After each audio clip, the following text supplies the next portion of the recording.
What's good, guys? Welcome back to Behind the Dugouts for your latest transfer news video, and it is heating up again. We've got so much to talk about. We've got Here We Go, confirmed another player exit looking like it is now done.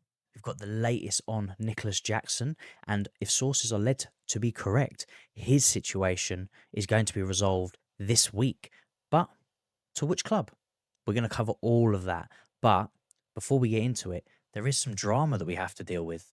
And I have to say, this transfer window is the most dramatized transfer window I have experienced in a very long time. But what's brought it to the forefront of my mind and a lot of the Chelsea fans' mind is the situation that has gone down today with Wesley Fofana. Now, Wesley Fofana is not a name that we speak of very often, as he is a player that has just been riddled with injuries since his move from Leicester to Chelsea 3 years ago, and has only really played 34 times since then. Other than that, he's been in the hospital room, on the sidelines for God knows how long, and barely played a minute last season. However, he is a player what I would like to call a bit of a social media diva. There are, occasions where he comes out on social media and does some questionable things that raise some eyebrows and gets the fan base talking. And today something has occurred again. So this is the latest on Wesley Fofana and what has transpired. Wesley Fofana has removed everything Chelsea related off his Instagram. Come on, Wes, what you doing, mate? Look, I'm not going to delve into too much of a rabbit hole in this one because there are two sides to every story and there's many a different reasons and factors as to why he's doing them. One of them simply could just be that he just wants a fresh look on his Instagram. He hasn't really played for Chelsea, so the images that may be on there, he wants to, wipe the slate clean, come back now that he's fit and ready to play football again and sort of reignite his Instagram with new Chelsea photos. You don't know. So I'm not going to look at this and go, oh my God, this player is doing this because he wants to leave. And the reason why a lot of that is coming into the fan base at the moment, because again, it's a bit 50-50. Some going that it's nothing, others going, oh my God, he's going to leave. He wants to leave. The club are going to sell him.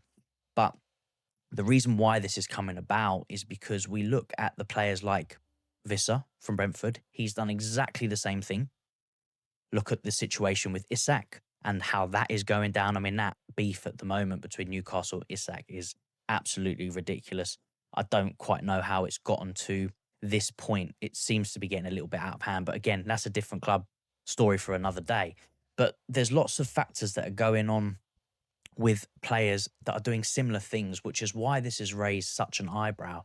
Now, again, at the moment, it's all speculation, it's all rumours. And since this all went down, there has been a further update, just per se, on his Instagram where he's put this picture up, basically saying, ready for Friday, ready for West Ham, he's in training. So, again, it's going to be how a person interprets this situation. And again, with lots of factors, this is not the first time this sort of thing has occurred in, the footballing world. It's happened over many and many years, with social media being like the forefront of everything now.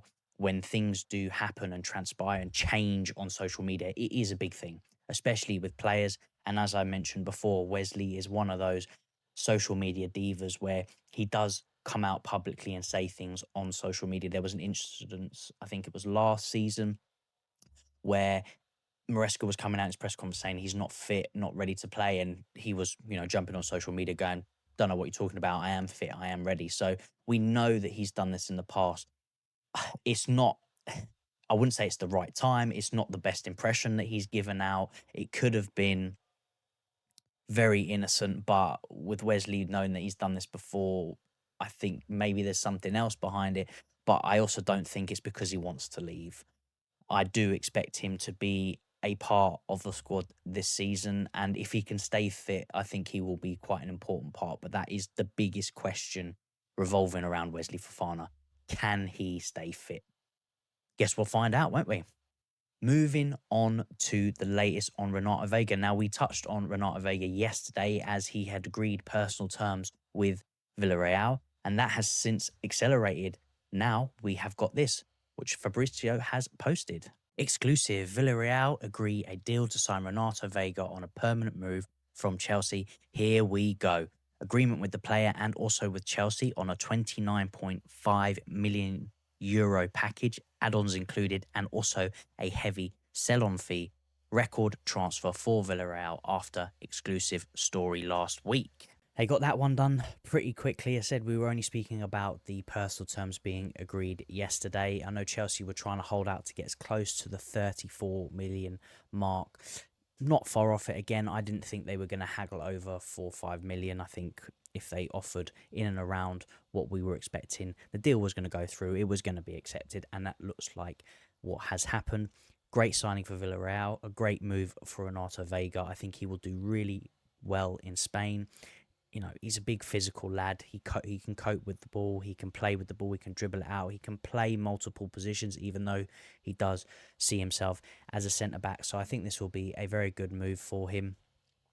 Again, here we goes. Come next things now is medical contract signing, and then will be the unveiling, which I expect it will probably all finalised by maybe Friday or the latest by the end of the weekend. But I don't expect this one to fall through, similar to how the Atletico Madrid deal fell through. So for me personally, I wish Vega all the best, and I'm sure we'll potentially come up against him in the future. We don't know, and I think he'll have a very good career wherever he goes if he does finish at Villarreal.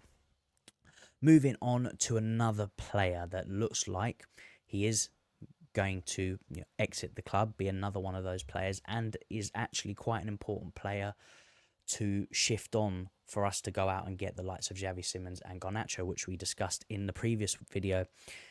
Nicolas Jackson, not a player that the club wanted to sell originally, but has since transpired he wants to look. The club are willing to accept an offer if it's in around the price mark that they want, and it seems to be accelerating. Has come out that it is going to be resolved this week, as in Jackson is going to be moved, sold to somebody come the end of this week. Apparently, according to the sources, here is some of the clubs that are in line to potentially make the signing of Nicolas Jackson. Nicolas Jackson's future will be decided this week. Aston Villa are pushing hard for a loan with an obligation to buy. Nottingham Forest, Newcastle, AC Milan, Inter Milan, and Juventus have all contacted his agent.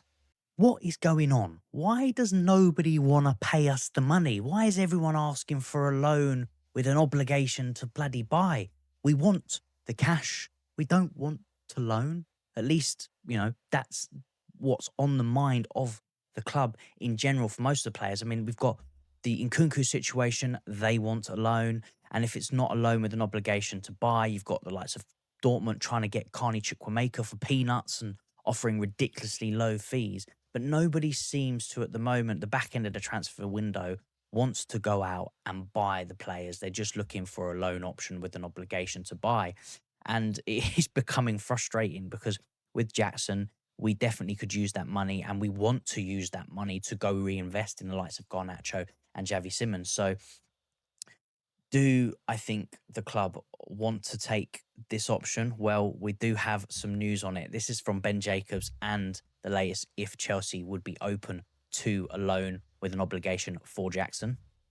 Understand clubs interested in Nicolas Jackson are being told a loan with an obligation may be possible under the right conditions. A 10 million loan fee. Aston Villa are exploring a deal, and Newcastle or Milan move can't be discounted. Jackson is expected to have several options if Chelsea's 80 million valuation drops south of 70. So looking at that, it could be possible with a loan and an obligation, but a hefty loan fee in £10 million. Now, I don't think the club want this in particular. I think they definitely would take the cash, hence why it's talking about potentially dropping below the 70 million mark, which would definitely be more attractive to a lot of clubs, as nobody really wants to pay the 70 to 80 million that we want for Nicolas Jackson. And I do get it. But if they are going to go down the loan with an obligation option, the club are saying, we're not discounting the obligation. It's going to be the full price, which again, that's where the negotiation comes in, is either take the loan option with an obligation but pay the full price, or maybe get a discounted transfer fee if we pay it now and not just a loan. So we'll see. However, there was one club not mentioned on this list. Now, I wouldn't be talking about them if something didn't go down today where they've lost a player due to injury. And if this didn't occur, it probably would have been mentioned, especially being that they've signed a top number 9, and that is Arsenal. So this is what's gone down at Arsenal today with Kai Havertz. Arsenal forward Kai Havertz set for a spell out with a knee injury. Assessment on the 26-year-old German international at early stage, so prognosis and duration unclear, but Arsenal actively exploring the transfer market for signing to strengthen attack and provide cover. So this is where it becomes a little bit interesting, doesn't it?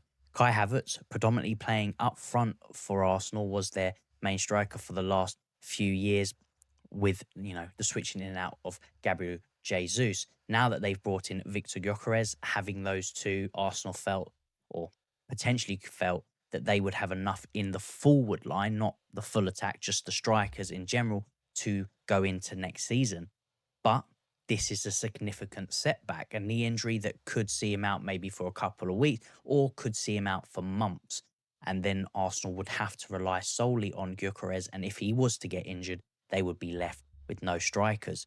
So this does beg the question. Arsenal have a habit of coming in and taking Chelsea players. And we know, they know, that Nicolas Jackson is available.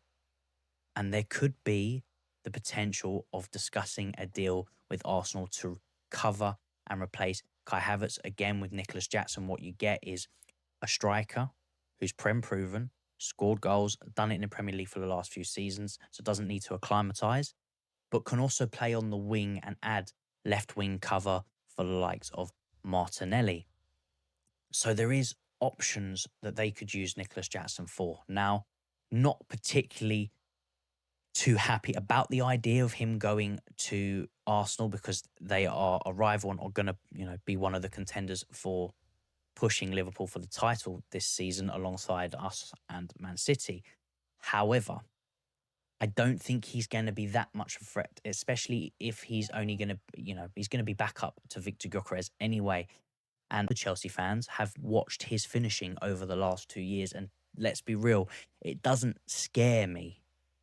Now, what he does off the ball, his work rate, his pressing, how he, fights for the team, that I would definitely miss. I've, said it publicly. I would be happy to keep Jackson as, having the 3 strikers for next season, but the club want to sell him to bring in other additions. I'm fine with that. But would I say if he went to Arsenal that I would, be more scared of Arsenal? Absolutely not. I think he would do well there, but I don't think he's going to absolutely light it up and turn into this, clinical, magical striker out of, just by making the move. We've seen what he's done in the league for the last 2 seasons. It's not just going to suddenly switch and he's going to become amazing. So though I wouldn't be scared of this happening, it is very much a possibility now that Kai Havertz could be out for an extended period of time. And we know Arsenal do love a Chelsea player. But that is all from me now, guys. I'd love to get your thoughts on the Wesley Fofana situation, Renato Vega looking like he's going to be making a move, and Nicolas Jackson. Would you be worried if he went to Arsenal? Do you think that we should avoid selling him to Arsenal if it does become an option? Or would you just be happy with getting the money and reinvesting it, as we all want Garnacho and Javi Simmons in ASAP? Drop your comments down below. But for now, guys, that is all from me. If you are enjoying the content, please hit that subscribe button. Join us on this journey. But for now, take care of yourselves and I will catch you in the next one.